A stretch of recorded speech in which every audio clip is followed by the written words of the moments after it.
All Indiana Politics is your premier source for Indiana politics, focusing on issues that matter to you. I still want us to be the best in the Midwest. We can't afford another lockdown. Give the citizens of this country the relief they need. Education in the state of Indiana remains priority number one. In-depth, nonpartisan coverage. We don't know exactly where the economy will be in January. People are worried with good reason. Exclusive interviews with Indiana's political leaders. We have the resources here in the state of Indiana to care for those who are in need. Expert analysis on critical legislation. We need to reform those laws. This recovery is going to take some time. We've got to anticipate that there'll be a budget shortfall. From Wish TV, this is All Indiana Politics Podcast on the All Indiana Podcast Network. I'm Garrett Bergquist, government reporter for Wish TV and the producer of All Indiana Politics. The new year brings with it a new era in Indiana politics. Just days into the legislative session, Mike Braun was sworn in as the 52nd governor of Indiana. That comes amid intense debate over how to address Indiana's property tax system and how to fix its ongoing Medicaid funding shortfall. Those issues are ultimately up to the Indiana General Assembly. In an exclusive joint interview with All Indiana Politics, House Speaker Todd Huston and House Minority Leader Phil Giaquinta both tell me we can expect some kind of property tax solution this session. We also talked about the prospect of working with the Braun administration and a controversial bill to dissolve Indianapolis Public Schools. Looking for ways to save on your energy bills? AES Indiana has you covered. From smart thermostats to home energy assessments, we offer simple solutions to keep your home comfortable and your costs down. AES can help you save money and energy with kits, tips, rebates, and more. Visit aesindiana.com/ways to save to learn more about how we can help you save money. AES Indiana, helping you discover real ways to save. And joining us now are the two highest-ranking members of the Indiana House of Representatives, House Speaker Todd Huston and House Minority Leader Phil Giaquinta. Gentlemen, welcome to you both. Thank you. Thanks for having us. Yep, thanks. So, Mr. Speaker, I'll begin with you. We've got a new governor now, and it's worth pointing out that Governor Braun did serve for about 1.5 terms in the Indiana House before he went to the Senate. How does that change the power dynamic between the General Assembly and the governor's office? Well, I think, Governor Braun's previous experience in the State House and the House Republican Caucus, he's very aware of the work that we do and how we do our work. And I don't think it'll change the power dynamic. It's always been collaborative, and I suspect it'll continue to be that way with Governor Braun. And so, to Leader Giaquinta then, do you see any areas where Democrats might be able to also work with the Braun administration? Oh, for sure, yeah. I looked at the last couple sessions where we worked with House Republicans on several issues, and particularly when it comes to healthcare costs and the things that we've done with regards to transparency and hospital billing and those sorts of things. So I'm sure we're always open-minded to extend our hand and to work on any issues that the governor's going to feel like that's important to his agenda with regards to, again, healthcare costs, education funding, those type of things. So, yeah, we're willing and ready and able. Mr. Speaker, we've already seen multiple pieces of legislation filed in both chambers on property taxes. Senate Republicans have basically brought in Braun's plan as Senate Bill 1, and you've indicated that, at least for the time being, we're going to let the Senate take the lead on that. From what you're seeing in your caucus, how likely is it we get some sort of property tax relief, and what shape might that take? I think we'll get property tax relief. The way it works is the budget starts in the House, and we'll spend our time focusing in the first half of the legislative session on the budget. The Senate's put property tax relief as Senate Bill 1, and they'll deal with it in the first half. Then we'll switch sides, and I'll have a chance to do the budget, and we'll have a chance to do property taxes. But look, we've heard loud and clear from our constituents that they want more. They want property tax relief and more, reliable tax bills without huge leaps. And we're working together to find that right balance between making sure that we provide property tax relief and yet also make sure that the local units of government have the resources they need to be able to provide the services that their constituents want. And to that point, Leader Giaquinta, several members of your caucus have raised the concern of potentially losing some of that local tax revenue, and your party's nominee for governor brought that up as well. What to you would be a solution that would prevent that while still getting that property tax relief? Well, and it's It's complicated. We recognize that. One thing that we've said is that we don't believe, anyway, that funding for education has kept up where it should have, at least the previous 10 years compared to the 10 years before that.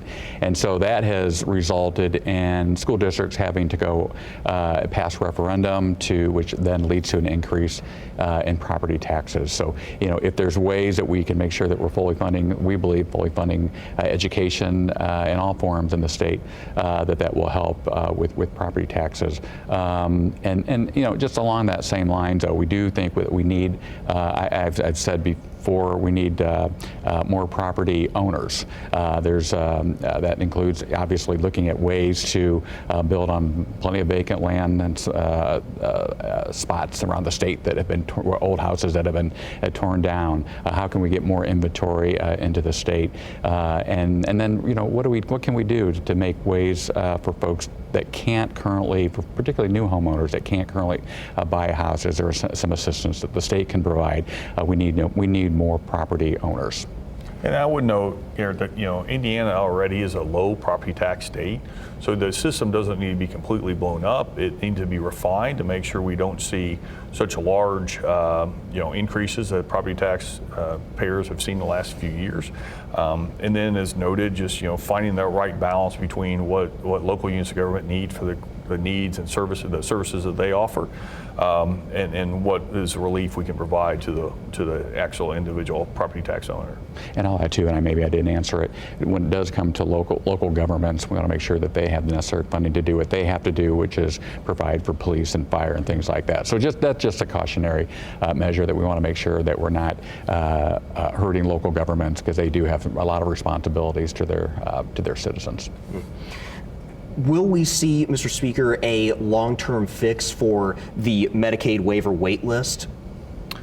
Well, I think there's going to be a lot of discussions around Medicaid in general. As we've noted, this is an incredibly important topic. Right now, the Medicaid costs are skyrocketing, having a huge impact on our budget, which means it's hard to come up with the dollars to support other needed programs like education, infrastructure, and other health-related programs. So, look, I think it's not just looking at the wait list, looking at the system as a whole, making sure that the Hoosiers that are eligible are on Medicaid, but making sure that those that don't meet eligibility requirements aren't receiving Medicaid benefits too. So, we're going to have a comprehensive discussion around Medicaid. We are completely aware of the fact that that's helping some of the most needy Hoosiers in the state. We want to make sure we have a program that supports them, but a program that also is within the fiscal constraints that we have to be all and meets the needs of the folks that are receiving those services, but also is fiscally responsible.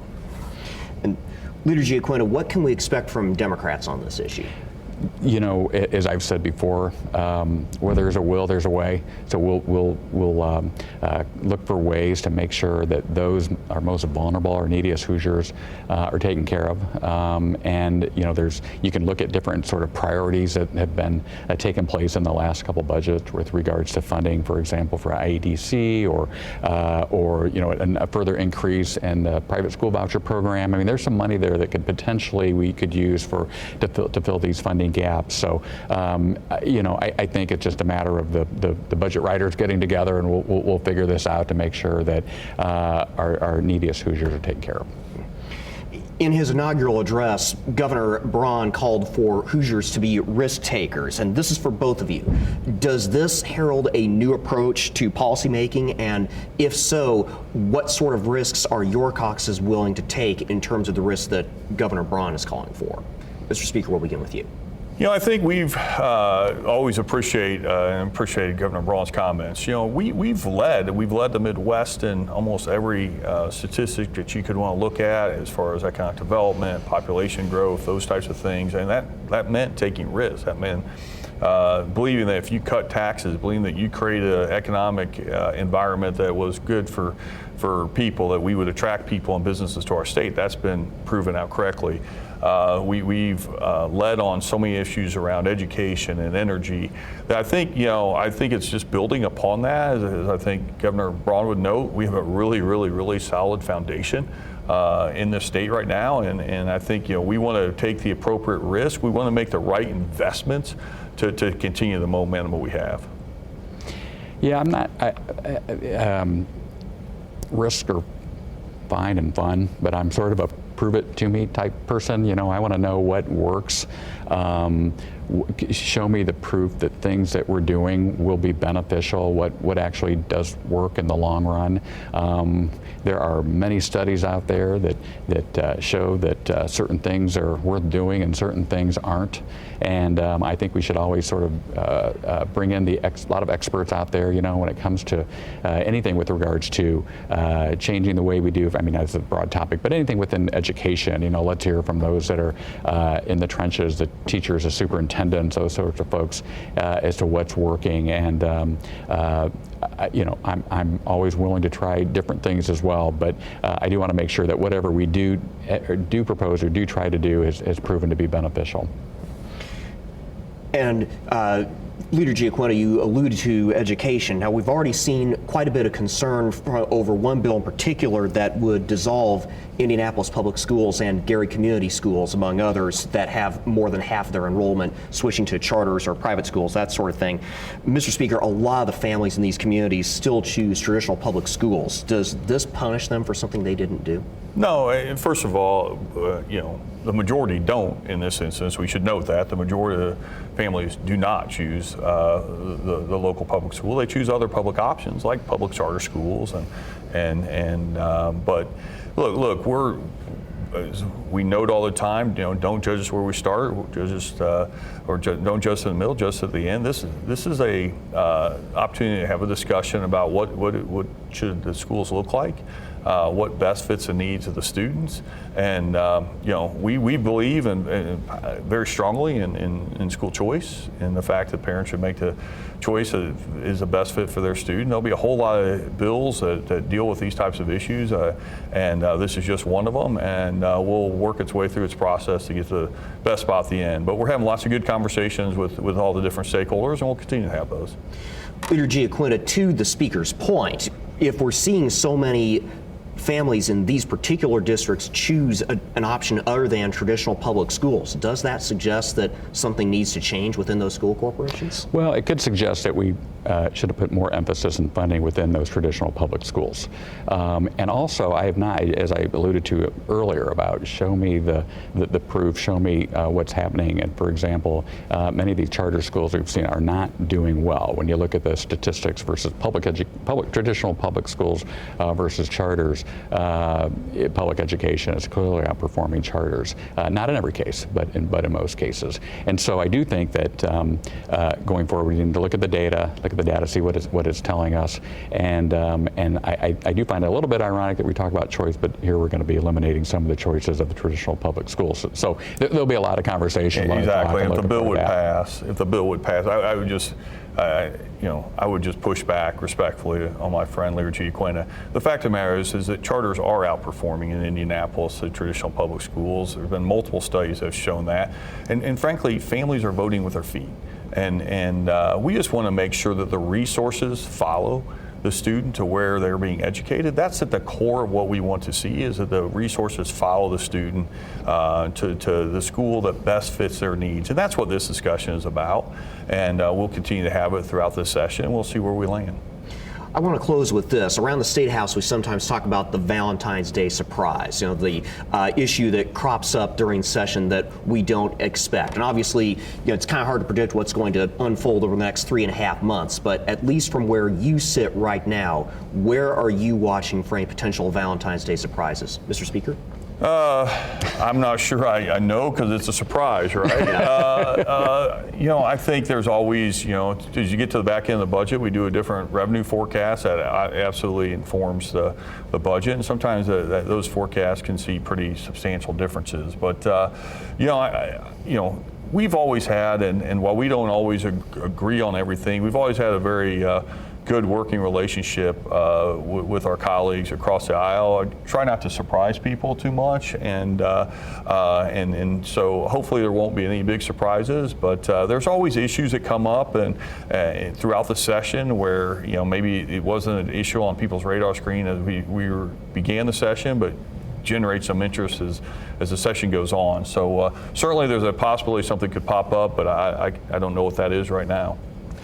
Well, there's I think a bill came out committee today, I think, with regard to bare knuckle brawling. So hopefully we won't have too much of that on the House floor this year. Try to avoid that. No, just a couple things.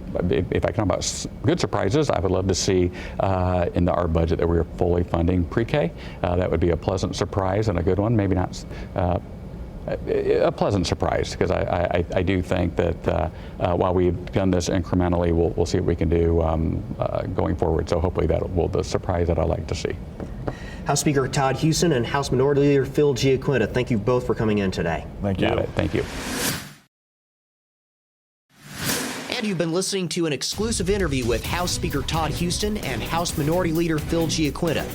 Remember, you can watch All Indiana Politics every Sunday morning at 9:30, only on Wish TV. I'm Garrett Bergquist. Thanks for listening.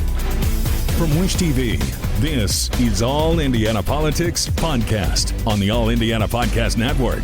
Watch All Indiana Politics live Sunday mornings at 9:30 on Wish TV and at wishtv.com. Subscribe to this podcast and listen weekly here on the All Indiana Podcast Network. And be sure to discover even more great podcasts at allindianapodcastnetwork.com.